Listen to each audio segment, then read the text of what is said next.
അപ്പം ഗൈസ് ഏട്ടൻ പെട്ടു എന്നാണ് തോന്നണത്. വീണ്ടും ഏട്ടൻ പെട്ടിട്ടുണ്ട്. ഒരു കേസ് കഷ്ടി രക്ഷപ്പെട്ട് വെളിയിൽ ഇറങ്ങിയിട്ടുള്ളൂ. അപ്പോഴത്തേക്കും എന്താ അടുത്ത കേസ് എന്താണെന്ന് വെച്ച് കഴിഞ്ഞാൽ, ഈ നടീനെ ആക്രമിച്ച് പീഡിപ്പിച്ച കേസില്ലേ, ആ കേസിൽ പോലീസുകാരെ ആക്രമിക്കാനായിട്ട് ഒരു കൊട്ടേഷൻ, ചെറിയൊരു കൊട്ടേഷൻ നമ്മുടെ പേട്ടൻ കൊടുത്തിട്ടുണ്ടായിരുന്നു. അപ്പം പോലീസുകാരെ ആക്രമിക്കാൻ ഏട്ടൻ കൊട്ടേഷൻ കൊടുത്തിട്ടുണ്ടായിരുന്നു. അതിൽ ഒന്നാം പ്രതി ഏട്ടനാണ്. അപ്പോൾ ഇതിൻ്റെ ഇടയ്ക്ക് ഈ നടിയെ ആക്രമിച്ച ഈ കേസ് നടക്കുമ്പോൾ ഏട്ടൻ്റെ ഫോൺ എന്തോ ഒരു ലാബിൽ കൊണ്ടുപോയിട്ട്, മുംബൈയിലോ പൂനെയിലോ ഒരു ലാബിൽ കൊണ്ടുപോയിട്ട്, അങ്ങനെ ഏട്ടൻ്റെ ഫോൺ പരിശോധിക്കാനായിട്ട് ഒരു കാര്യം നടന്നത് നിങ്ങൾ ആരെങ്കിലും ഓർക്കുന്നുണ്ടോ? അപ്പോൾ ഏട്ടൻ എന്ത് ചെയ്തു? ഏട്ടൻ ഫോൺ കൊടുത്തില്ല, ഏട്ടൻ തന്നെ കൊണ്ടുപോയിട്ട് പരിശോധിച്ചപ്പോൾ എത്ര GB അതിൽ നിന്ന് ഡിലീറ്റാക്കി പോയെന്നറിയോ? കോടതി പരിശോധിക്കേണ്ട, പോലീസുകാർ പരിശോധിക്കേണ്ട, ഇത് ഞാൻ തന്നെ പരിശോധിച്ചിട്ട് അതിൻ്റെ എന്താണ് എൻ്റെ ഫോണിലുള്ള എന്നുള്ളൊരു കാര്യത്തിൻ്റെ രേഖകൾ ഞാൻ തന്നെ തരാമെന്ന് പറഞ്ഞിട്ട് ഏട്ടൻ കൊണ്ടുപോയി, പോലീസ് പരിശോധിക്കുന്നതിന് മുമ്പ് ഏട്ടൻ കൊണ്ടുപോയിട്ട് പരിശോധിപ്പിച്ചു. ആ പരിശോധനയിലാണ് 230 GB അതിൽ നിന്ന് ഡിലീറ്റായിപ്പോയി. എന്താ പറ്റിയെന്നറിയില്ല. പക്ഷേ പൂനെന്ന് പോലീസുകാരത് കണ്ടെടുത്തു. അങ്ങനെ ഏട്ടൻ വീണ്ടും പെട്ടു. അപ്പോൾ പോലീസുകാരെ ആക്രമിക്കാനുള്ള കൊട്ടേഷൻ തെളിഞ്ഞു ഗൈസ്.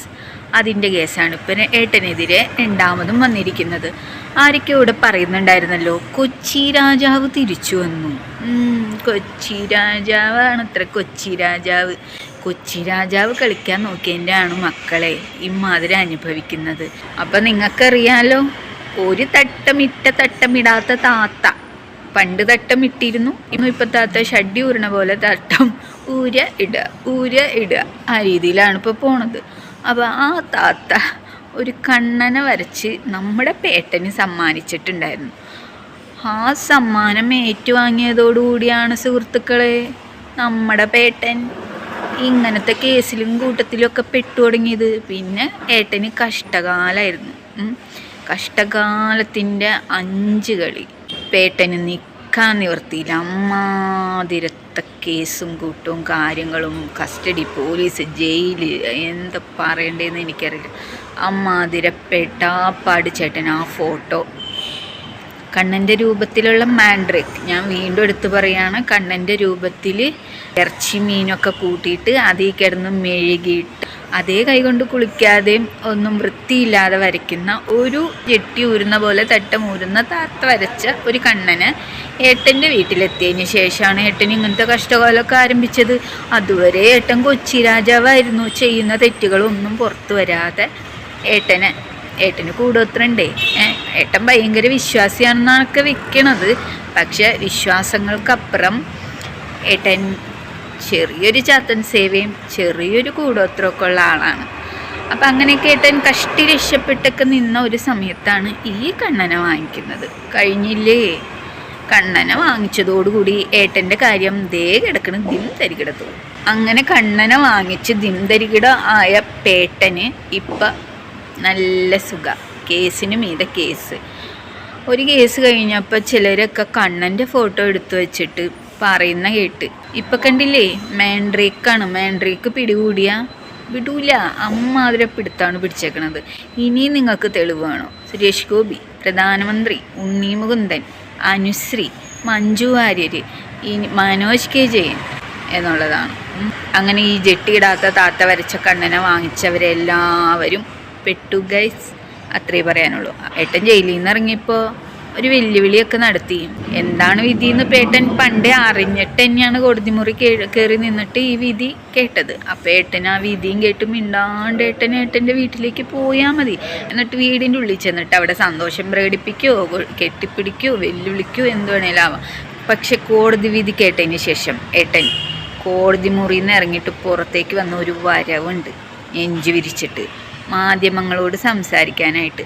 അതിൽ ഏട്ടൻ വെല്ലുവിളി പോലെ കുറച്ച് കാര്യങ്ങൾ പറഞ്ഞു. എന്ത് തന്നെയായാലും ലക്ഷ്യം നേരെ മഞ്ജു ആണ്. ഗൂഢാലോചനയുണ്ടെന്ന് പറഞ്ഞെടുത്താണ് എനിക്കെതിരെ ഗൂഢാലോചന തുടങ്ങിയത് എന്നൊക്കെയാണ് പേട്ടൻ പറയുന്നത്. ഈ കേസ് മുന്നോട്ട് പോകാതിരിക്കാൻ, മീൻസ് അപ്പീൽ പോകാതിരിക്കാൻ വേണ്ടിയിട്ട് ഏട്ടൻ അവിടെ ഒരു ട്വിസ്റ്റ് ഇട്ടതാണ്. പേട്ടൻ അന്വേഷണ ഉദ്യോഗസ്ഥന്മാർക്കെതിരെ കേസുമായിട്ട് മുന്നോട്ട് പോകാനുള്ള ഒരു പ്ലാനിങ് പദ്ധതിയിലൊക്കെ ആയിരുന്നു. പക്ഷെ ഇവർ വീണ്ടും ട്വിസ്റ്റ് അടിച്ചു. പേട്ടൻ അങ്ങനെ ചുമ്മാ കയ്യും വീശി പോവാൻ നടക്കൂലല്ലോ. തെളിവില്ലാത്തതിൻ്റെ ഒരൊറ്റ കാരണത്തിലാണ്. തെളിവുണ്ട്, ഇഷ്ടംപോലെ തെളിവുകളുണ്ട്. പക്ഷെ അതുമായിട്ട് ഏട്ടനെ കണക്ട് ചെയ്തിട്ട് സ്ട്രോങ് ആയിട്ടുള്ള തെളിവ്, എവിഡൻസ് ഇല്ലാത്തതിൻ്റെ ഒരൊറ്റ പേരിലാണ് രക്ഷപ്പെട്ടിരിക്കുന്നത്. കുറച്ചൊക്കെ ജഡ്ജി കണ്ണടച്ചോ എന്ന് സംശയമില്ലാതില്ല. എന്തായാലും ഈ കേസ് ഹൈക്കോടതിയിൽ എത്തും എന്നുള്ളൊരു കാര്യത്തിന് സംശയം വേണ്ട. പിന്നെ അടുത്ത കേസ് വരുന്നുണ്ട്. അതായത് നടിയെ പീഡിപ്പിച്ച കേസിലെ അന്വേഷണ ഉദ്യോഗസ്ഥൻ്റെ കൈ വെട്ടാനായിട്ടൊരു കൊട്ടേഷൻ കൊടുത്തത് ഏട്ടൻ 1-ാം പ്രതി, ഏട്ടൻ്റെ അനിയൻ 2-ാം പ്രതി, ഏട്ടൻ്റെ അളിയൻ 3-ാം പ്രതി, ഏട്ടൻ്റെ മാനേജർ, ഏട്ടൻ്റെ പിന്നെ ആരൊക്കെയോ, അങ്ങനെ 6 പ്രതികളുണ്ട് എന്നാണ് നമ്മൾ അറിഞ്ഞത് കേട്ടോ. എന്തൊക്കെയായാലും ഈ മാൻഡ്രേക്ക് കണ്ണനെ വാങ്ങിച്ച ശേഷം ഏട്ടന് കോളോട് കോളാണ്. ചാകര എന്ന് പറയാം.